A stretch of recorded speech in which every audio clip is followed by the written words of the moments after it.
Hello hello hello, welcome to another video. दोस्तों, आज के हम इस वीडियो में data analyst interview question solve करने वाले हैं।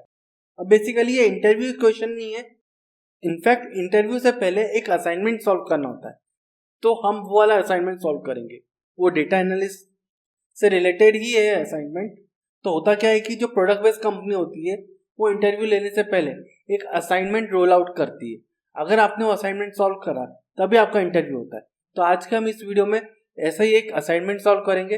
अब क्योंकि ये असाइनमेंट थोड़ा बड़ा है तो इसको मैं 3 पार्ट में ब्रेक करूंगा। फर्स्ट पार्ट होगा ETL। ETL मतलब एक्सट्रैक्ट, ट्रांसफॉर्म और लोड। हम ETL परफॉर्म करेंगे। सेकेंड पार्ट जो होगा वो होगा हमारा SQL का, और थर्ड होगा डैशबोर्ड क्रिएशन, जिसमें हम टैबलू यूज करने वाले हैं। तो हम टोटल 3 वीडियोस देखेंगे इसके लिए।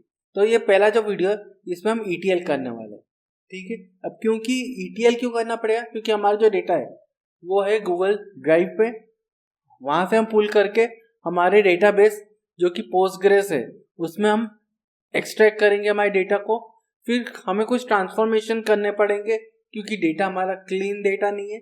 और फिर उसके बाद हम उसको एक व्यू में लोड कर देंगे, और फिर बाद में जब नेक्स्ट वीडियो में हम उस पर क्वेरीज रन करके असाइनमेंट के आंसर्स पता करेंगे। और लास्ट में हमें देखना होगा कि हम डैशबोर्ड कैसे बनाते हैं। तो चलो आगे बढ़ते हैं। पर आगे बढ़ने से पहले मेरे एक टेलीग्राम चैनल है जहाँ पर मैं डेटा एनालिटिक्स से रिलेटेड जॉब पोस्ट करता रहता हूँ। लेफ्ट में दिए गए QR कोड का आप स्कैन कर सकते हो और मेरे चैनल पे पहुंच सकते हो। तो सबसे पहले हम चलते हैं हमारे असाइनमेंट पे। अब ये रहा मेरा असाइनमेंट, ये अब मेरी डेटा की लिंक है। पर समझते हैं पहले कि ये डेटा है किस चीज का। तो ये परफॉर्मेंस डेटा है of 4 Facebook pages. 4 Facebook pages है, उनके परफॉर्मेंस का डेटा है। किस पीरियड से किस पीरियड है, तो ये हमारा 61 डेज का 1 जून से 31 जुलाई का डेटा है हमारे पास। इसमें हमारे पास 12 कॉलम्स है। पोस्ट क्रिएशन डेट, पोस्ट कब क्रिएट हुई, पेज आईडी, किस पेज के लिए पोस्ट क्रिएट हुआ, पोस्ट की आईडी, पोस्ट क्रिएशन टाइम, किस समय पे क्रिएशन हुई हमारी पोस्ट की, वीडियो अगर हमारी है तो वीडियो की लेंथ क्या है, पोस्ट कितने तक पहुंचा, पोस्ट पे कितने रिएक्शंस आए, कितने कमेंट्स आए, कितने शेयर्स हुए, कितने व्यूज मिले, कंप्लीटेड वीडियोस, ठीक है। मतलब अगर 10 लोगों ने देखा है आपके, तो उन 10 में से कितने लोगों ने पूरा वीडियो देखा। और फिर ये एवरेज व्यू इन टाइम्स, ठीक है, कितने समय के लिए आपका एवरेज वीडियो दिखा है। अब यहाँ क्या है, applicants are required to use Excel और Google sheet for data analysis. Access और एक्सेल और गूगल शीट का यूज करके आपको डेटा एनालिसिस करना है। और अगर आप पाइथन यूज कर रहे हो तो पाइथन कोड शेयर करो, अदरवाइज आप SQL क्वेरी शेयर कर सकते हो बिलो क्वेश्चंस के आंसर्स देने के लिए, चलेगा। पर आज तो अभी इस वीडियो में हम ETL परफॉर्म करेंगे, तो उसके लिए सबसे पहले देखते हैं हमारा डेटा कैसा है। तो हम डेटा के लिए डेटा लिंक पे क्लिक करेंगे। बाय द वे, ये असाइनमेंट का डॉक्यूमेंट मैं आपको डिस्क्रिप्शन पे दे दूंगा, तो वहां से आप डाउनलोड कर सकते हो। तो आपको डेटा भी मिल जाएगा और ये असाइनमेंट में मिल जाएगा। तो मैं डेटा लिंक पे क्लिक करता हूँ और ये रहा मेरा असाइनमेंट। मैं इसको 2 मिनट के लिए बड़ा करता हूँ और बड़ा कर देता हूँ ताकि आपको अच्छे से दिखे। फिर इसको छोटा करूंगा जब मैं कुछ और समझाना होगा। अब देखो, ये डेटा है तो उसमें कुछ तो समझ में आ रहा है कि कुछ वैल्यूज यहाँ पर मिसिंग है, यहाँ पर भी वैल्यू मिसिंग है, ठीक है। तो अब मिसिंग है तो हमें ये फिल करना पड़ेगा, या फिर मिसिंग क्यों है वो जस्टिफाई कर सकते हैं। अगर हम इसे ध्यान से देखें तो जो भी पोस्ट आईडी है उसके पहले जो प्रीफिक्स है वो हमारी पेज का आईडी है, मतलब एक पेज के कॉरस्पॉन्डिंग जो पोस्ट नंबर है वो है। तो अगर यहाँ पर देखें तो हम यहाँ पर पेज आईडी निकाल सकते हैं FB003। यहाँ पर भी, यहाँ पर भी, यहाँ पर नीचे जाएं इधर तो FB001 यहाँ पर डाल सकते हैं, इस तरह से, इस तरह से। तो अगर आप देखोगे तो ऐसा डेटा आपको बोलेंगे कि ऐसा डेटा कैसे आएगा, तो ऐसा डेटा तब आता है जब आपके शीट या एक्सेल या उसमें मर्ज हो। मतलब अगर ये सब कुछ मर्ज होता और यहाँ सीधे सिंपल लिखा होता 003, तो पूरे के लिए डेटा होता। फिर अगर वो डेटा एक्सेल से यहाँ लाओगे तो क्योंकि ये रिलेशनल डेटाबेस है तो इसमें आपको सिंगल रोज ही मिलेंगी, ठीक। मल्टीपल ऐसे मर्ज तो हो नहीं सकता सेल्स, तो उस हिसाब से यहाँ पर आपको सिंगल रिकॉर्ड मिल रहा है। ये देखो इसके लिए। फिर ये दूसरा यहाँ इस तरह। अब मैं अपने साइज को कम करता हूँ, 90 कर दो, ठीक है, परफेक्ट। तो अभी क्या होगा कि सेम चीज यहाँ पोस्ट क्रिएशन डेट पे हो रही है। और देखो एफबी पेज तो हम या पेज आईडी तो हम बेसिकली इसको ब्रेक करके निकाल सकते हैं कि जो अंडरस्कोर से पहले का है वो पेज आईडी अपने आप निकल जाएगा। तो उसके लिए तो हमें पता है कि हमें स्प्लिट पार्ट का यूज करेंगे फंक्शन का और निकाल सकते हैं। और नीचे के लिए क्या है कि हमें यहाँ से यहाँ के लिए यहाँ पर हमारे पास कोई ऑप्शन नहीं कि स्प्लिट कर सके, तो हमें एक लॉजिक लिखना पड़ेगा जो कि बोलेगा कि हमारे इस रो से इस रो के बीच में हर जगह हमें ये वाली डेट दे दो 1 जून। फिर नीचे जाओ, यहां से यहां के बीच में हमें दे दो 2 जून। नीचे यहां से यहां के बीच में हमें दे दो 3 जून और फिर 4 जून। इस तरह से सेम यहां पर भी वो इसलिए इश्यू आ रहा है क्योंकि हो सकता है कि एक्सेल में मर्ज हो और जब यहां इंपोर्ट कराओ तो आपको इस तरह से दिख रहा है। तो चलो पहले हम इसको डाउनलोड करते हैं और फिर हम इसको अपने डेटाबेस में लोड करेंगे। डाउनलोड करने के लिए यहाँ पर फाइल पे जाओ, डाउनलोड करो कॉमा सेपरेटेड वैल्यू, तो हमारा डेटा टैब डाउनलोड हो जाएगा। यहाँ पर एक और टेबल है जिसमें 3 कॉलम्स है और एक की है। फाइल पे जाएंगे, डाउनलोड दबाएंगे और इसको कॉमा सेपरेटेड से फिर इसमें यहाँ पर क्लिक कर देंगे तो हमारी दोनों टेबल्स इस तरह से डाउनलोड हो जाएगी। अगर मैं आपको दिखाऊं तो डाउनलोड्स, तो यहाँ पर ये दोनों टेबल मेरी डाउनलोडेड है। ओके, अब मैं इसको लोड करूंगा अपने डेटाबेस में। तो चलो चलते हैं हमारे डेटाबेस पे। ये मेरा डेटाबेस है। सबसे पहले हम टेबल क्रिएशन करेंगे। तो मेरे पास 2 टेबल है, पोस्ट और वीडियो पोस्ट डिटेल्स, ठीक है। ये मास्टर और ये चाइल्ड टेबल, ठीक है। तो मैं पहले क्रिएट करता हूँ। Okay, let me connect. Table create हो गई मेरी। फिर यहाँ इसको रन करूँगा और मेरी दोनों टेबल क्रिएट हो गई। अभी इन दोनों टेबल में डेटा नहीं है, ठीक है। पर अगर अब डेटा डालना है तो यहाँ क्या करो, आप इंसर्ट स्क्रिप्ट लिख दो। अब इतना अगर ज़्यादा डेटा होगा तो इसका इंसर्ट स्क्रिप्ट लिखने में हो सकता है कि टाइम लगे। तो उसका एक और तरीका होता है कि आप यहाँ जाओ और रिफ्रेश करो तो आपको ना अपनी दोनों टेबल्स मिल जाएगी। पोस्ट में मिल रहा है और वीडियो पोस्ट डिटेल्स में मिल रहा है। पोस्ट में अगर डेटा लोड करना है तो उसे राइट क्लिक करेंगे और सिलेक्ट करेंगे इंपोर्ट एक्सपोर्ट डेटा। यहाँ पर फाइल नेम हमें सिलेक्ट करनी है जो फाइल को इंपोर्ट करना है। हम डेटा फाइल सिलेक्ट करेंगे, CSV फॉर्मेट रहेगा और क्लिक करते हैं ओके। प्रोसेस कंप्लीट हो गई। क्लोज कर देता हूँ और इसको रन करके देखें तो मेरा डेटा लोड हो गया, परफेक्ट। यहाँ पर हमारा डेटा नहीं है तो उसके लिए फिर सेम प्रोसेस करेंगे, राइट क्लिक इंपोर्ट,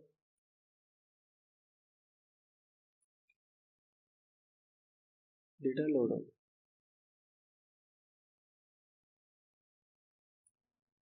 देखो ये डेटा लोड हो गया। अब 2 टेबल है हमारी और दोनों में डेटा आ गया है। अब मैं इस टेबल पुल करता हूँ और मैं अपने यहाँ पर लिख रहा हूँ और रन करता हूँ। अब देख लो सेम चीज। अब डेटा तो लोड हो गया पर हमें डेटा में ट्रांसफॉर्म करना है, मतलब एक्सट्रैक्ट हुआ अभी, ठीक है।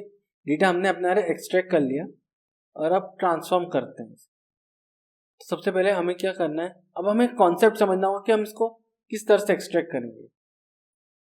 तो हमारा लॉजिक क्या है कि 1 और 28 के बीच में हमारा 1 जून होना चाहिए, ठीक है।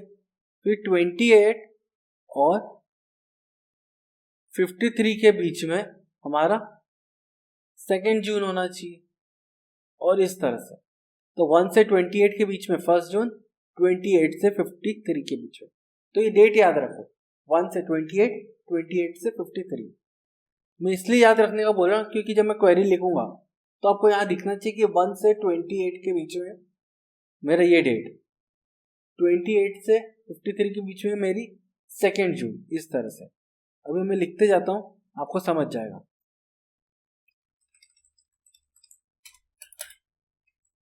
सबसे पहले 1 2 3 यहाँ पर है, फिर ये हमारा डेटा थोड़ी ना है।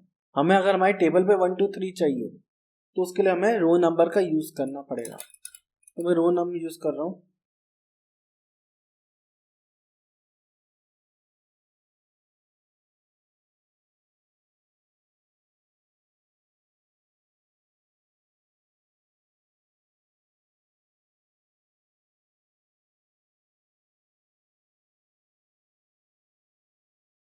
अब मेरा आ गया रो नंबर। अब मैं क्या करता हूँ, इस चीज को मैं चेंज करके एक विथ क्लॉज में कॉमन टेबल एक्सप्रेशन बना देता हूँ।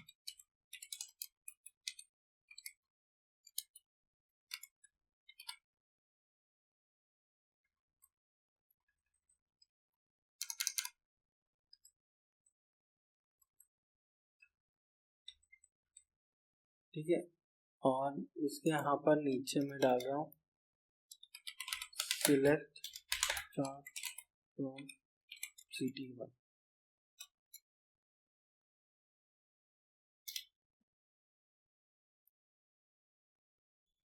अभी कुछ चेंज नहीं किया, अब 1 तो आ गया मेरा, देने वाला 1 और इधर 28, फिर 28 और 53। तो अगले कॉलम में को 28 लाना है, तो उसके लिए क्या करूंगा मैं, आप देखते जाओ।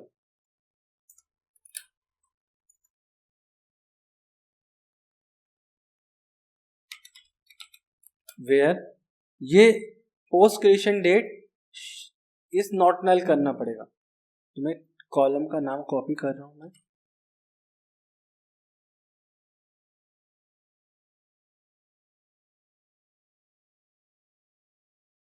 तो 128 53 इस तरह से आ गया।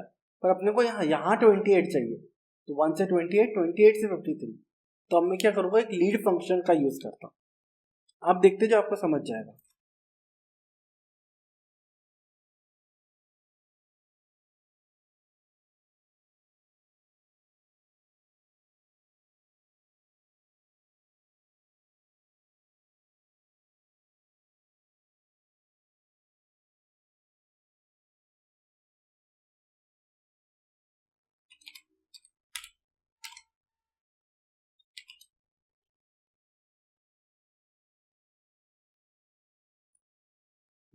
तो अब यहाँ देखोगे तो 1 से 28, 28 से 53 इस तरह से मिल रहा है। ठीक है, तो अब मेरे को एक टेबल ये रही मेरी, और ये टेबल, तो मैं पहले इसको मैं कन्वर्ट करता हूँ अपने CT एक्सप्रेशन में, और फिर इन दोनों टेबल को मैं कर दूंगा ज्वाइन। किस तरह से वो आपको समझेगा। CTE to S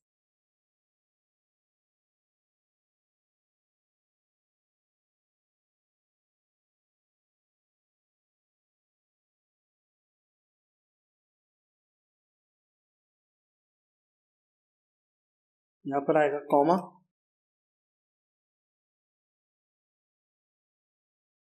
सिलेक्ट, यहाँ पर दोनों टेबल में से कुछ कॉलम्स होंगे, तो वो कॉलम्स मैं पुल करता हूँ और यहाँ पर मैं वो कॉलम्स पेस्ट कर रहा हूँ।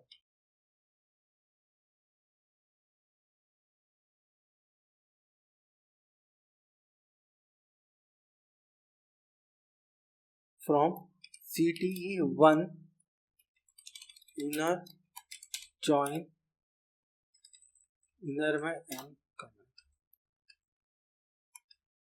Inner join CTE2 on CTE1.RN greater than, मतलब 1 से बड़ी और 28 से कम, हमें ये लॉजिक डालना है। 1 से बड़ा और 28 से कम के बीच में हमें ये वैल्यूज चाहिए। ठीक है, ग्रेटर देन डॉट आएगा, greater than equal to CTE2 dot RN and CTE1 dot RN should be less than equal to CTE2 dot next RN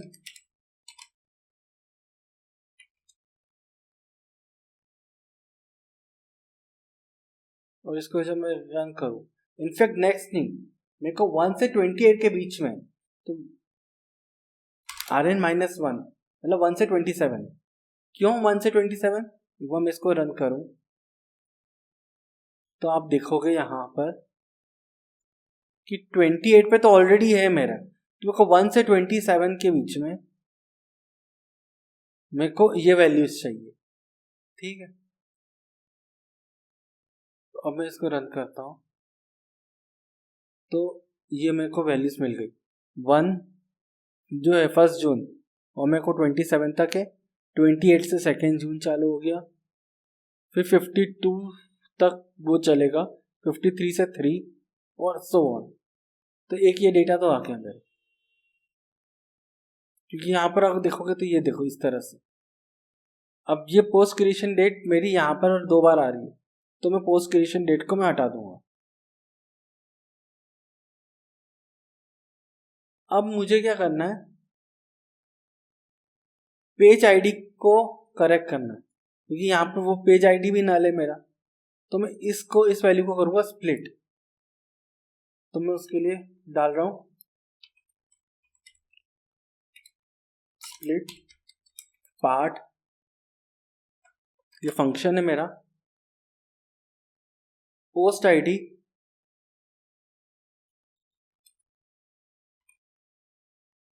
comma, किससे स्प्लिट होगा, अंडरस्कोर से। यहाँ पर एक अंडरस्कोर है, ये अंडरस्कोर, ठीक है।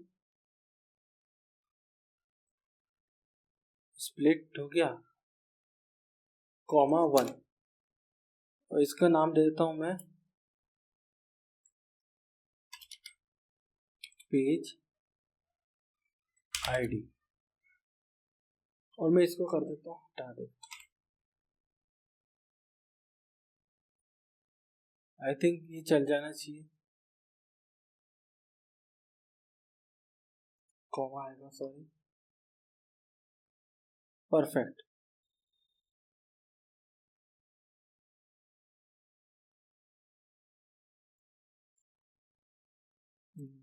इट्स वर्किंग, ठीक है। तो ये मेरी हो गई क्वेरी तैयार। अभी मेरा ई हो गया, एक्सट्रैक्ट हो गया, डेटा आ गया, ट्रांसफॉर्म हो गया, अब लोड करना है। तो लोड में बेसिकली क्या करूंगा, इस पूरी चीज को मैं बना दूंगा एक व्यू। तो उसके लिए मैं डालता हूं क्रिएट और रिप्लेस व्यू v1 s और ये, तो मेरा ये पूरा व्यू बन जाएगा। तो मेरे को सीधे v1 यूज करके मैं आगे यूज कर सकता हूँ अपने अगले वीडियो में। तो जैसे मैं यूज करूंगा एरर इन v1, क्रिएट और replace view S v1,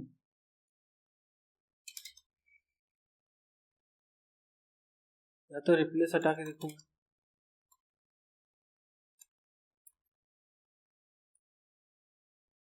okay, तो शायद रिप्लेस नहीं चल रहा होगा यहाँ, बस। तो क्रिएट व्यू हो गया हमारा ये। अब मैं यहाँ पर जाऊँ और इसको रिफ्रेश करूँ तो मेरा v1 व्यू आ गया। अब मैं यहाँ डालूंगा सिलेक्ट स्टार फ्रॉम v1 और मेरा डेटा ये पूरा आ गया। आई होप आपको समझा हो कि किस तरह से ETL परफॉर्म होता है, ठीक है। अगर पसंद आए तो लाइक करो, शेयर करो, सब्सक्राइब करो। आगे हम इसी टेबल का यूज करेंगे और हमारे असाइनमेंट के क्वेश्चंस को सॉल्व करेंगे। अगर पसंद है तो लाइक करना, शेयर करना, सब्सक्राइब करना। Thank you for watching, bye bye.